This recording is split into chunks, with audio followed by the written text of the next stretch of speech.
Hello दोस्तों, स्वागत है आपका मेरे यूट्यूब चैनल स्टडी पॉइंट 47 में। तो जो आज का हमारा टॉपिक है वह खिलाफत एवं असहयोग आंदोलन है, जो आधुनिक भारत के इतिहास का एक महत्वपूर्ण टॉपिक है। तो इसके बारे में हम विस्तार से समझेंगे कि खिलाफत एवं असहयोग आंदोलन के कारण क्या क्या थे और खिलाफत एवं असहयोग आंदोलन ने स्वतंत्रता संग्राम में किस प्रकार की भूमिका निभाई थी। तो खिलाफत और असहयोग आंदोलन अलग अलग मुद्दों को लेकर शुरू हुए थे। क्या अलग अलग ये मुद्दों को लेकर शुरू हुए थे, परंतु इन दोनों आंदोलनों ने संघर्ष एक ही तरीके से किया था। यानी इनका मुद्दा तो अलग अलग था, लेकिन जो संघर्ष किया था इन दोनों ने वह एक ही तरीके से किया गया था। और इन आंदोलनों में अहिंसा के मार्ग को सर्वोपरि रखा गया था। यानी ये जो आंदोलन थे इसमें हिंसा नहीं थी और अहिंसा के मार्ग पर यह आंदोलन हुए थे। अब इसके हम कारण देख लेते हैं, कारण कौन कौन से थे। तो इन आंदोलनों के लिए जो 1919 का वर्ष था वह महत्वपूर्ण वर्ष रहा था।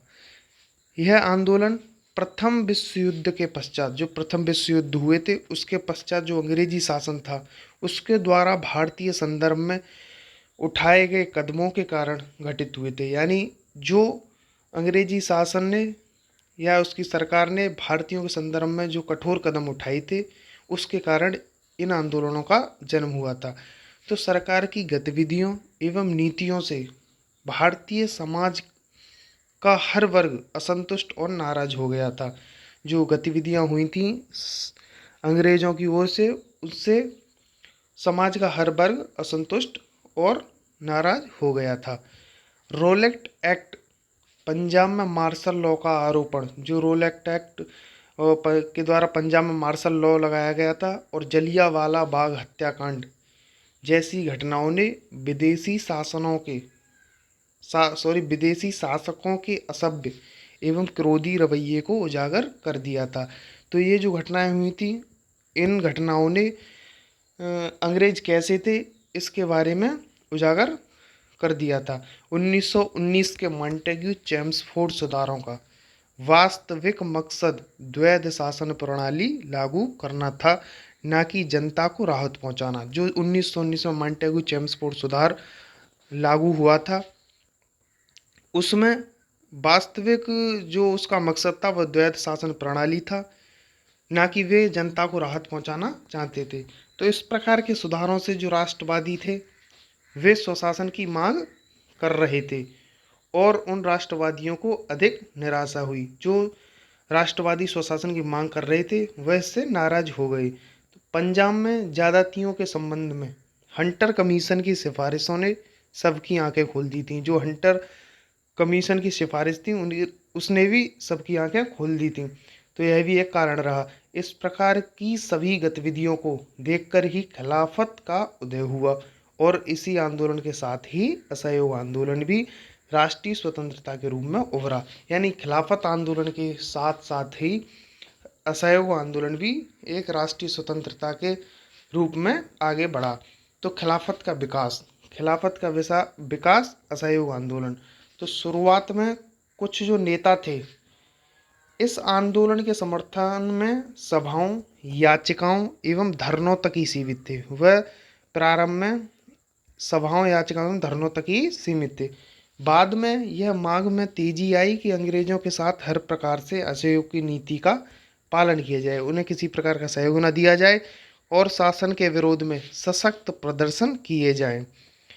इस प्रकार इस खिलाफत में परिवर्तन होने लगा और 1919 में खिलाफत का अखिल भारतीय जो सम्मेलन था वह कहाँ हुआ? दिल्ली में हुआ। गांधी जी ने असहयोग आंदोलन घोषित करने के लिए एक उपयुक्त मंच के रूप में देखा इसको। गांधी जी ने इसको एक उपयुक्त मंच के रूप में देखा था। अब हम देखेंगे खिलाफत का मुद्दा क्यों उठा था। तो जब प्रथम विश्व युद्ध के दौरान तुर्की के प्रति अंग्रेजों के रवैये से भारतीय मुसलमान अत्यंत उत्तेजित हो गए थे, तो न केवल भारतीय अपितु संपूर्ण मुस्लिम जगत तुर्की के खलीफा को अपना क्या मानता था? धार्मिक प्रमुख मानता था। तो ऐसे में स्वाभाविक था कि मुसलमानों की जो सहानुभूति थी वह तुर्की के साथ थी। तो जब प्रथम विश्व युद्ध हुआ तब तुर्की ने ब्रिटेन के विरुद्ध जर्मनी तथा ऑस्ट्रिया का साथ दिया था, और जब युद्ध की समाप्ति हुई तो खलीफा को उसके पद से हटा दिया गया और तुर्की के प्रति कठोर रवैया अपनाया गया। तो इस प्रकार के ब्रिटेन के रवैये से पूरे विश्व के मुसलमानों में क्या रूस की लहर एक दौड़ पड़ी, वह उससे नाराज हो गए शासन से, और इस प्रकार पूरे देश में एक प्रदर्शन की पृष्ठभूमि थी वह तैयार हो गई। तो अब हम देखेंगे खिलाफत पर कांग्रेस का किस प्रकार का रुख रहा था। तो कांग्रेस में इस मुद्दे को लेकर सर्वसम्मति का अभाव था। किस प्रकार का? सर्वसम्मति का अभाव था। तो यह बात तो बिल्कुल स्पष्ट थी कि जो खिलाफत आंदोलन की सफलता के लिए उसे कांग्रेस का सहयोग मिलना आवश्यक था। यानी जो खिलाफत आंदोलन था उसकी सफलता तभी थी तब उसे कांग्रेस का सहयोग मिले। गांधी जी की इस खिलाफत आंदोलन के प्रति पूर्ण समर्थित थे। जो गांधी जी थे वह इस खिलाफत आंदोलन के प्रति पूर्ण समर्थित थे। उनका पूरा समर्थन था इस आंदोलन के पक्ष में। बाल गंगाधर तिलक ने धार्मिक मुद्दों पर मुस्लिम नेताओं के साथ संधि करने का विरोध किया था। जो बाल गंगाधर तिलक थे उन्होंने धार्मिक मुद्दों पर मुस्लिम जो नेता थे उनके साथ संधि करने का विरोध किया था। वह संधि करने को तैयार नहीं थे। तो वे सत्याग्रह को राजनीतिक हथियार के रूप में प्रयोग किए जाने के प्रति भी आशंकित थे। तो गांधी जी ने क्या किया था कि तिलक को सत्याग्रह के बारे में समझाया था और उनकी जो शंका थी उनको दूर किया था। बाद में जो कांग्रेस थी वह इस मुद्दे पर झुक गई थी। अब देखें मुस्लिम लीग का कांग्रेस को समर्थन। तो इस मुद्दे पर आंदोलन चलाने के लिए जो मुस्लिम लीग थी उसने कांग्रेस को पूर्ण समर्थन देने का निश्चय किया था। तो आगे हम देखेंगे कि असहयोग खिलाफत आंदोलन।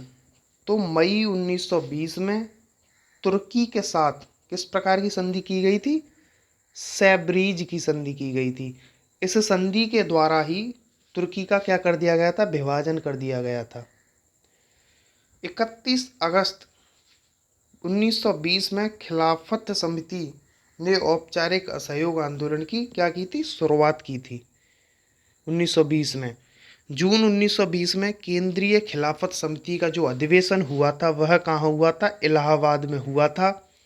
इस अधिवेशन में स्कूलों, न्यायालयों, कॉलेजों का बहिष्कार करने का निर्णय लिया गया था। सितंबर 1920 में कांग्रेस का विशेष अधिवेशन जो हुआ था वह कलकत्ता में आयोजित किया गया था, और इस अधिवेशन में कांग्रेस ने पंजाब एवं खिलाफत के मुद्दे को हल किए जाने तथा जो स्वराज्य की स्थापना थी उसे होने तक असहयोग कार्यक्रम चलाने की स्वीकृति प्रदान की थी। तो विदेशी वस्तुओं का बहिष्कार तथा इसके स्थान पर खादी के उपयोग को बढ़ावा देना था इसका उद्देश्य, और चरखा कातने को भी प्रोत्साहन दिया गया था। तो पूरे आंदोलन के समय कार्यकर्ताओं ने हिंदू मुस्लिम एकता को प्रोत्साहित करने तथा जो अस्पृश्यता थी उसको दूर करने के सराहनीय प्रयास किए थे। तो इसमें अहिंसा जो थी उसको सबसे ऊपर रखा गया था। इन आंदोलनों में हिंसा का कोई स्थान नहीं था। तो गांधी जी ने पूरी तन्मयता से असहयोग आंदोलन चलाया और उन्होंने कहा कि 1 वर्ष के भीतर स्वराज्य का लक्ष्य प्राप्त हो जाएगा। तो इस प्रकार की गांधी जी की घोषणा थी। तो इस प्रकार कांग्रेस के द्वारा असहयोग आंदोलन का अनुमोदन और खिलाफत कमेटी द्वारा इसे पूर्ण समर्थन की घोषणा ने इसमें नई ऊर्जा का संचार कर दिया, और यह 1921 और 1922 में पूरे देश में अप्रत्याशित लोकप्रिय हो गया। यानी ये 1921 में और 1922 में पूरे देश में फैल गया। तो अगर आप चैनल पर नए हैं तो चैनल को सब्सक्राइब कीजिए, लाइक कीजिए, शेयर कीजिए, और आपको वीडियो कैसी लगी नीचे कमेंट सेक्शन में कमेंट कीजिए। ऐसे ही अच्छे टॉपिकों पर वीडियो प्राप्त करने के लिए बेल आइकॉन को ऑल पर प्रेस करें ताकि हमारी नई वीडियो आपको आसानी से प्राप्त हो सके और सुगमता से मिल सके। तो मिलते हैं दोस्तों एक अगली वीडियो में, एक